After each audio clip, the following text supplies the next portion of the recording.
जय हिंद दोस्तों, स्वागत है मेरी वीडियो में। दोस्तों इस वीडियो में हम रेलवे एग्जाम्स के लिए साइंस को करने वाले हैं। तो चलिए दोस्तों वीडियो को स्टार्ट करते हैं। दिया हुआ है दोस्तों, संभारिकों में नाभिक की संख्या समान होती है। दोस्तों संभारिकों में जो द्रव्यमान संख्या होती है वो समान होती है, और द्रव्यमान संख्या दोस्तों प्रोटॉन और न्यूट्रॉन के योग के बराबर होती है। और साथ ही दोस्तों प्रोटॉन और न्यूट्रॉन दोनों ही नाभिक में उपस्थित रहते हैं, इसलिए कह सकते हैं दोस्तों कि संभारिकों में नाभिक की जो संख्या होती है वो समान होती है। आगे दिया है टेस्टोस्टेरोन जो एक नर सेक्स हार्मोन है, वृषण में संश्लेषित होता है। दोस्तों ये जो है टेस्टोस्टेरोन हार्मोन का निर्माण जो है वृषण में होता है, जो कि पुरुषों में पाया जाता है। और दोस्तों इसी के कारण पुरुषों के आवाज़ में भारीपन, मोच दाढ़ी का आना प्रारंभ होता है। आगे दिया है पौधों में वाष्पोत्सर्जन, अवशोषण और ऊपरी गतिविधि में जड़ों से पत्तियों तक पानी और खनिजों के संचरण में मदद करता है। दोस्तों वाष्पोत्सर्जन के जरिए पानी जो है जड़ों से ऊपर पत्तियों तक पहुंचता है और इसके बाद वो रंध्रों द्वारा वाष्पित हो जाता है। आगे दिया है धातुओं की प्रकृति विद्युत धनात्मक होती है, क्योंकि दोस्तों धातु जो होते हैं वो इलेक्ट्रॉन का त्याग कर देते हैं और धनायन का निर्माण करते हैं। आगे दिया है दोस्तों बीजांड अंडक में उपस्थित होता है। बीजांड दोस्तों अंडक में उपस्थित होता है।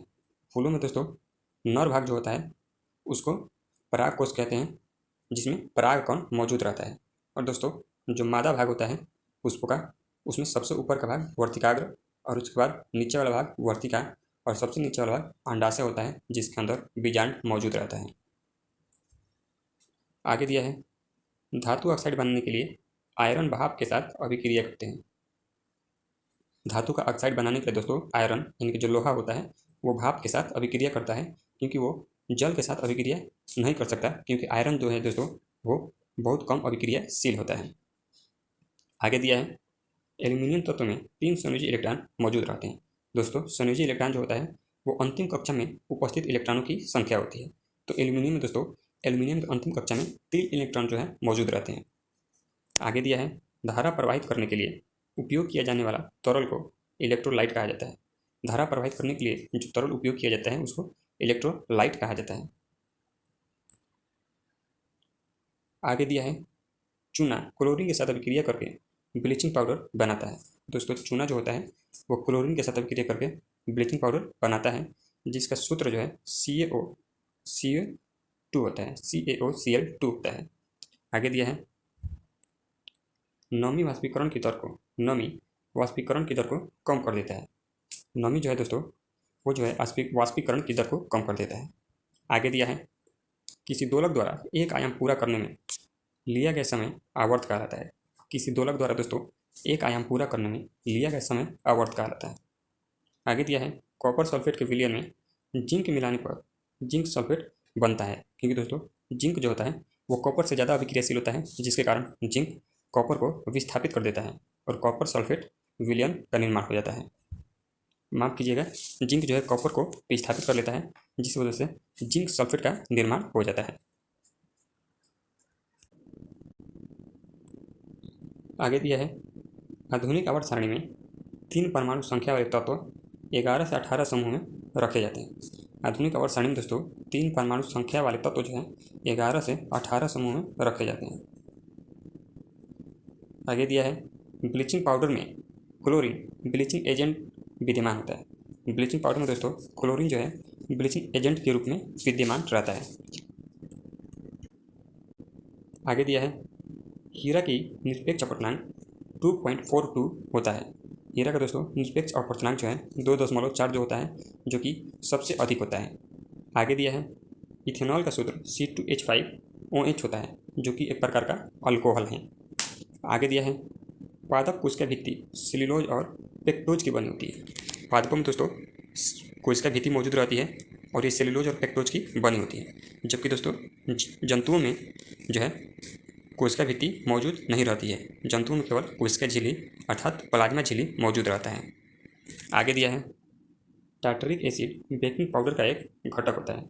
दोस्तों बेकिंग सोडा में दुर्बल अम्ल जैसे कि टार्टरिक एसिड मिला दिया जाता है तो बेकिंग सोडा बेकिंग पाउडर में परिवर्तित हो जाता है, इसको भी ध्यान रखिएगा।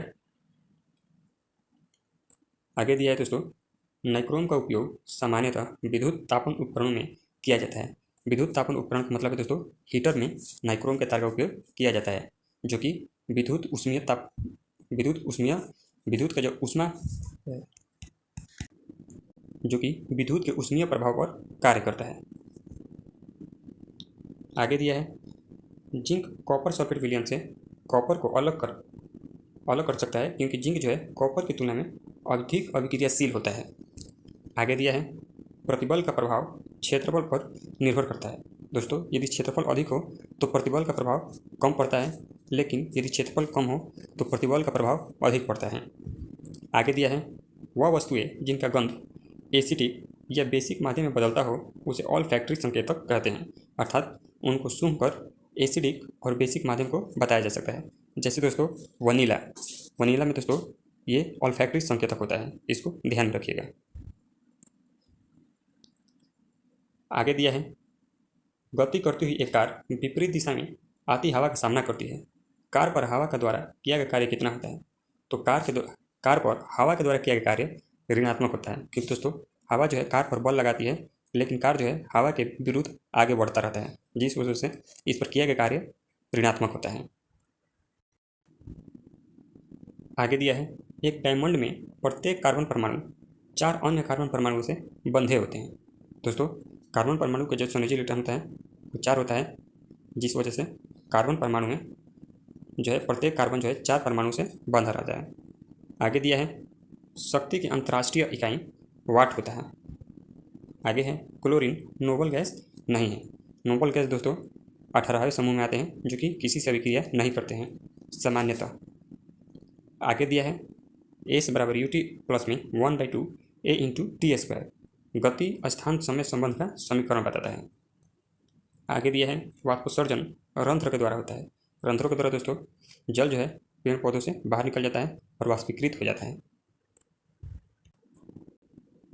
आगे दिया है दोस्तों, कम विकसित जानवरों और पौधों में अलैंगिक प्रजनन होता है। दोस्तों जो कम विकसित जानवर और पौधे होते हैं उनमें अलैंगिक प्रजनन होता है। आगे दिया है, कैल्शियम ऑक्साइड यौगिक सुखाने वाले एजेंट के रूप में प्रयोग किया जाता है। आगे दिया है, शीतल पेय में कार्बोनिक एसिड शामिल होता है। शीतल पेय में कार्बोनिक एसिड जो है शामिल रहता है। शीतल पेय का मतलब दोस्तों कोल्ड ड्रिंक यहाँ बात किया जा रहा है, कोल्ड ड्रिंक में कार्बोनिक एसिड जो है शामिल होता है। आगे दिया है, किसी वस्तु में लगने वाले सामर्थ्य को ऊर्जा कहा जाता है। आगे है, त्वचा के नीचे और आंतरिक अंगों के बीच वसा ऊतक बनता है, जो कि बाहरी आघातों से आंतरिक अंगों को सुरक्षा प्रदान करता है। आगे दिया है, प्रोपेन गैस का उपयोग प्रदीप्त गैस के रूप में किया जाता है। प्रोपेन गैस का उपयोग दोस्तों प्रदीप्त गैस के रूप में अर्थात प्रकाश उत्पन्न करने के लिए किया जाता है। आगे दिया है, 1 किलोवाट घंटा जो है 3.6 गुणे 10⁻6 जूल के बराबर होता है। आगे दिया है, परिपक्व शुक्राणु का उत्पादन वृषण में होता है। शुक्राणु दोस्तों एक नर जनन कोशिका होता है, इसको भी ध्यान रखिएगा, जो कि पुरुषों में मौजूद रहता है। साथ ही दोस्तों शुक्राणु जो होता है ये मानव का सबसे छोटी कोशिका होती है। आगे दिया है, परमाणु त्रिज्या को नैनोमीटर से मापा जाता है। परमाणु त्रिज्या को दोस्तों नैनोमीटर में मापा जाता है, और 1 नैनोमीटर में दोस्तों 10⁻⁻9 मीटर होता है। 10⁻⁹ मीटर होता है 1 नैनोमीटर बराबर। आगे दिया है, क्यूप्रस ऑक्साइड में कॉपर की संयोजकता 1 होती है। क्यूप्रस ऑक्साइड में दोस्तों कॉपर की जो संयोजकता है वो 1 होती है, जबकि क्यूप्रिक की संयोजकता 2 होती है। आगे दिया है, प्रकाश वर्ष द्वारा दूरी मापा जाता है। एक प्रकाश वर्ष यानी कि 1 लाइट ईयर में 9.46 इंटू 10⁻15 मीटर होता है। 9.46 इंटू 10⁻15 मीटर होता है एक प्रकाश वर्ष अर्थात 1 लाइट ईयर में। आगे दिया है, जब कोई वस्तु तैरती है तो वस्तु पर जल द्वारा लगाया जाने वाला उत्क्षेप बल वस्तु के भार के बराबर होता है। दोस्तों जब कोई वस्तु तैरती है तो वस्तु पर जल के द्वारा लगाया जाने वाला जो उत्क्षेप बल होता है वो वस्तु के भार के बराबर होता है। आगे दिया है, जटिल ऊतक में एक सामान्य कार्य करने वाली विभिन्न प्रकार की कोशिकाएं होती हैं। आगे दिया है, किए हुए कार्य की गति शक्ति कहलाती है। तो चलिए दोस्तों हमारा वीडियो यहीं पर समाप्त हो जाता है। मिलते हैं अपने अगले वीडियो में, तब तक के लिए धन्यवाद।